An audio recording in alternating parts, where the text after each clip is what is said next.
Pregnancy అయిన తర్వాత ఎన్ని రోజుల తర్వాత టెస్ట్ చేపియాలి? మరి స్పామ్ కౌంట్ తక్కువ ఉంటే యునానీలో మెడిసిన్స్ ఉన్నాయా? అని చాలామంది ప్రశ్నిస్తున్నాడు. అంటే వాళ్ళు ఏమడుగుతున్నారంటే ఈ స్పామ్ కౌంట్ ఏదైతే ఉంటుందో అది ఎందుకు తక్కువైతది? చాలామంది వాళ్ళకి తెలీదు.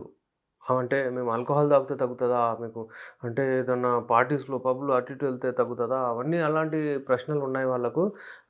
నేను I welcome you all to my channel doctor S R Rehman official. మీరు అందులో దాన్ని సబ్స్క్రైబ్ చేయండి, షేర్ చేయండి. నేను ఇప్పుడు ఇంపార్టెంట్ మ్యాటర్ చెప్తున్నాను మీకు. ఎవరికైతే పిల్లలు కన్సీవ్ అవ్వట్లేదు, ప్రాబ్లమ్ ఉందో వాళ్ళకు పెళ్ళైన తర్వాత 1 ఇయర్ వరకు మీరు ఆగండి. దాన్ని ప్రైమరీ ఇన్‌ఫర్టిలిటీ అంటారు. ప్రైమరీ ఇన్‌ఫర్టిలిటీ అంటే మీరు ఒకవేళ పెళ్ళైన 1 సంవత్సరం లోపల మీకు ఒక్క అంటే ప్రెగ్నెన్సీ కన్సీవ్ అవ్వకపోతే ప్రైమరీ ఇన్‌ఫర్టిలిటీ అంటారు. స్పామ్స్ హెల్తీ ఉండాలి అంటే మీరు మంచి డైట్, మంచి నిద్ర, మంచి ఎక్సర్సైజ్ చేసుకుంటూ మీరు మంచిగుండాలి. 1 ఇయర్ దాటిన తర్వాత మీరు టెస్ట్‌లకెళ్ళాలి. స్పామ్ కౌంట్ చేయించాలి. ఒకవేళ స్పామ్స్ తగ్గితే మీకు యునాని మందులున్నాయి. It's okay. అది నా రెస్పాన్సిబిలిటీ. నేను ఇస్తాను మెడిసిన్స్. ది బెస్ట్ మెడిసిన్స్ ఇస్తాను. దీని కాజెస్, రీజన్స్ ఏంటంటే మీకు అగైన్ నేను చెప్తున్నాను హార్మోనల్ ఇంబాలెన్స్, టెస్టోస్టెరాన్ లెవెల్స్ లేకపోతే కూడా ఈ ప్రాబ్లమ్ వస్తుంది. టెస్టోస్టెరాన్ లెవెల్స్ కింద మీద అవుతే కూడా ఈ ప్రాబ్లమ్ అవుతుంది. అలాగే మీకేంటంటే నార్మల్లీ చాలామంది మంచి డైట్ తీసుకోరు. అంటే స్ట్రెస్ వలన కూడా, యాంగ్జైటీ వలన కూడా, నిద్ర లేకపోవడం వలన కూడా ఈ ప్రాబ్లమ్స్ వస్తుంది. అందుకే ఏందంటే ఇది ఇంకా చాలామందికి ఎప్పుడు కలవాలి, ఏ పీరియడ్‌లో కలవాలి అంటే 14థ్ డే ఏదైతే ఉంటుందో ఎగ్ రిలీజ్ అవుతుంది. దానికంటే 2 డేస్ ముందు, దానికంటే 2 డేస్ తర్వాత కూడా కలవాలి. ఇప్పుడు క్వాలిటీ ఏదైతే ఉంటుందో అది చూడాలి. క్వాలిటీ ఆఫ్ స్పామ్ ఏదైతే ఉంటుందో అది మంచిగుండాలంటే ఎక్కువగా మందు తాగడము, ఎక్కువగా అంటే నిద్ర లేకపోవడము ఇవన్నీ అంటే బ్యాడ్ హ్యాబిట్స్ వలన కూడా దాని మీద ఎఫెక్ట్ అవుతుంది.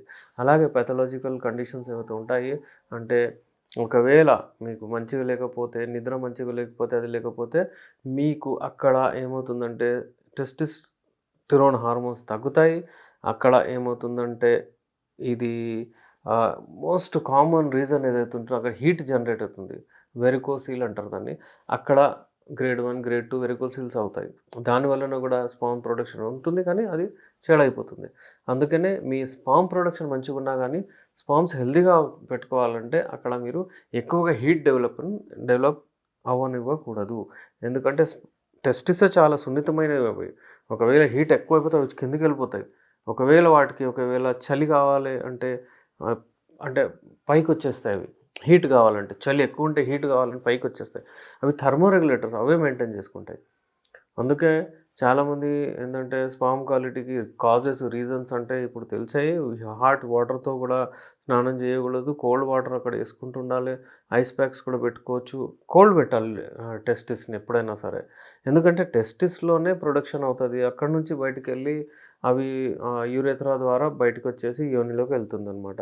అయితే స్పామ్స్ ఏవైతే ఉంటాయో అక్కడ టెస్టిస్‌లో ఉత్పత్తి అవుతాయి కాబట్టి మంచిగా హెల్తీగా ఉంటాయి. అక్కడనే మీరు దాన్ని చూస్తుండాలి. ఓకే. హెల్తీగా ఉండేటట్టు చూసుకోవాలి. డైటే మంచిదండి మీరు. డైట్, నిద్ర మంచిగుండాలి. ఒకటే జాగాలో కూర్చొని కూడా ఉండకూడదు మీరు.